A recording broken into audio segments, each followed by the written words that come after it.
دوستو، آج کی دنیا میں روسی صدر ولادیمیر پوتین نے کہا کہ یوکرین میں اب تک جوہری ہتھیار استعمال کرنے کی ضرورت پیش نہیں آئی اور امید ہے کہ ایسا وقت نہیں آئے گا۔ انہوں نے یہ بھی کہا کہ روس کے پاس جنگ کو منطقی انجام تک پہنچانے کی مکمل صلاحیت موجود ہے۔ یمن کے حوثی باغیوں کی جانب سے فائر کیا گیا میزائل اسرائیل کے بین گوریون انٹرنیشنل ایئرپورٹ کے قریب گرا، جس سے پروازیں عارضی طور پر معطل ہو گئی اور مسافروں میں خوف و ہراس پھیل گیا۔ ادھر اسرائیلی وزیر اعظم نتن یاہو نے کہا ہے کہ یمن کے حوثی باغیوں کے میزائل حملے کے جواب میں اسرائیل مرحلہ وار رد عمل دے گا۔ انہوں نے کہا کہ یہ ایک دھماکہ نہیں ہوگا بلکہ کئی دھماکوں پر مشتمل ہوگا۔ اسرائیل کے ایئرپورٹ پر دھماکے کے بعد دلی سے تل ابیب جانے والی ایئر انڈیا کی پرواز کو ابو ظبی موڑ دیا گیا۔ ایئر لائن نے 6 مئی تک تمام تل ابیب پروازیں معطل کر دی ہیں۔ پاکستان نے بھارت کے پرچم بردار جہازوں کے لیے اپنی بندرگاہیں بند کر دی ہیں۔ یہ اقدام ہندوستان کی جانب سے پاکستان سے سامان کی درآمد اور پاکستانی جہازوں کو اپنی بندرگاہوں میں داخل ہونے سے روکنے کے بعد کیا گیا۔ جاپان اور چین نے ایک دوسرے پر مشرقی بحر چین میں متنازع جزیروں کے قریب فضائی حدود کی خلاف ورزی کے الزامات عائد کیے ہیں۔ جاپانی وزارت خارجہ کے مطابق 3 مئی کو ایک چینی ہیلی کاپٹر نے سینکاکو جزائر کے قریب جاپان کی فضائی حدود میں 15 منٹ تک پرواز کی، جس پر ٹوکیو نے بیجنگ سے احتجاج کیا۔ چین ان جزیروں کو دیاویو کے نام سے اپنا حصہ قرار دیتا ہے۔ یوکرین کو روس کے خلاف جنگ میں مزید امریکی مدد حاصل ہونے جا رہی ہے۔ امریکی حکام کے مطابق اسرائیل میں تعینات پیٹریوٹ ایئر ڈیفنس سسٹم کو مرمت کے بعد یوکرین بھیجا جا رہا ہے۔ اس کے علاوہ مغربی اتحادی ممالک جرمنی یا یونان سے ایک اور پیٹریوٹ سسٹم فراہم کرنے کے ممکنہ انتظامات پر غور کر رہے ہیں۔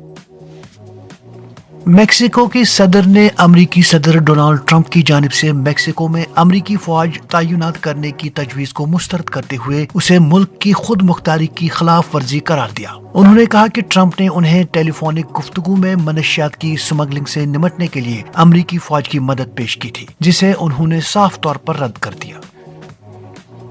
ادھر امریکہ اور چین کے درمیان بڑھتی ہوئی تجارتی کشیدگی کے دوران بحر الکاہل میں چین کا رویہ جارحانہ ہوتا جا رہا ہے، جس سے خطے میں مزید تناؤ کا خطرہ بڑھ گیا ہے۔ امریکی فوج کے سربراہ رونالڈ کلارک نے خبردار کیا کہ چین کا تائیوان پر محاصرہ اب ایک ممکنہ حقیقت بن چکا ہے۔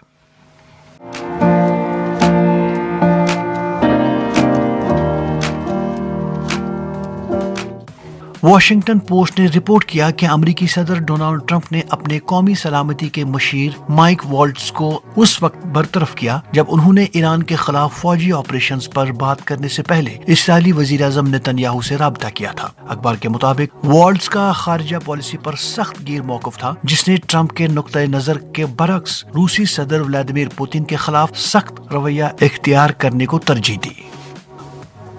یمن کے وزیر اعظم احمد بن مبارک نے استعفیٰ دے دیا ہے، یہ کہتے ہوئے کہ وہ اپنی آئینی طاقتوں کو مکمل طور پر استعمال نہیں کر سکے۔ وہ سعودی حمایت یافتہ صدارتی قیادت کونسل PLC کے سربراہ رشاد العلیمی کے ساتھ مہینوں سے تنازعات میں الجھے ہوئے تھے۔ ادھر ترکی کے صدر رجب طیب اردوغان نے شمالی قبرص میں مظاہرین کو خبردار کیا کہ وہ نفرت کے بیج نہ بوئیں، کیونکہ انقرہ کی اسلامی پالیسیوں پر بڑھتی ہوئی مخالفت سامنے آ رہی ہے۔ ہزاروں ترک قبرصی شہری سرکاری اسکولوں میں حجاب کی اجازت جیسے قوانین کے خلاف احتجاج کر رہے ہیں، جسے اردوغان کھل کر حمایت دے رہے ہیں۔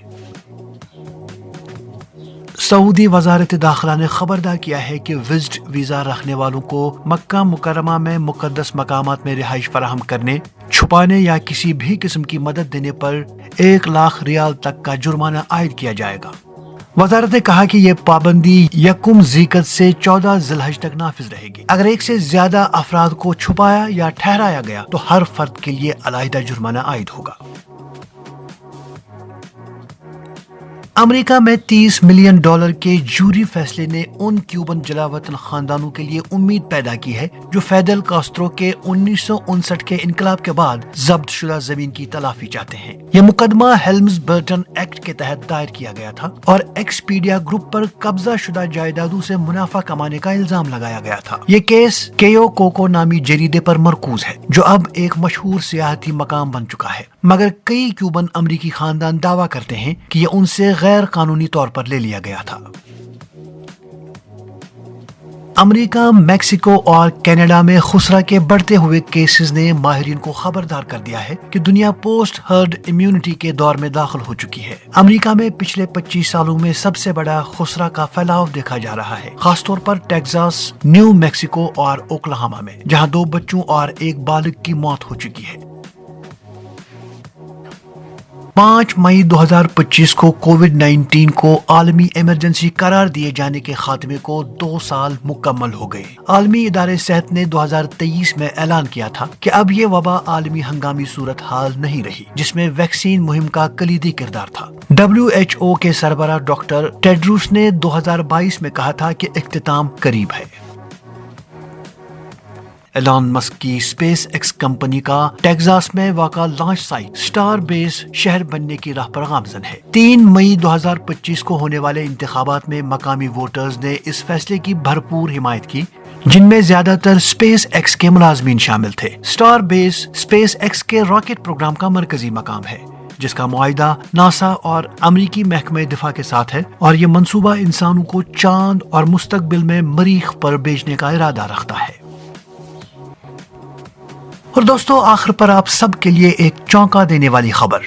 امریکی شہری ٹم فریڈی نے تقریباً 18 سال تک اپنے جسم میں سانپوں کا زہر داخل کر کے دنیا بھر کے سائنسدانوں کو چونکا دیا۔ ان کا مقصد ایک نیا مؤثر اینٹی وینم تیار کرنا تھا جو انسانوں کو سانپوں کے زہریلے اثرات سے بچا سکے۔ فریڈی نے 700 سے زائد مرتبہ دنیا کے خطرناک ترین سانپوں جیسے مامبا، کوبرا، ٹائپین اور کرائٹ کے زہر کا سامنا کیا اور 200 بار سانپوں کے ڈسنے کی اذیت برداشت کی۔ ماہرین کا کہنا ہے کہ ان کے جسم میں جو مدافعتی نظام تیار ہوا وہ انتہائی غیر معمولی ہے، اور اس سے حاصل ہونے والی اینٹی باڈیز نے جانوروں کو مہلک سانپوں کے زہر سے محفوظ رکھا۔ تو دوستو، آج کی دنیا میں اتنا ہی۔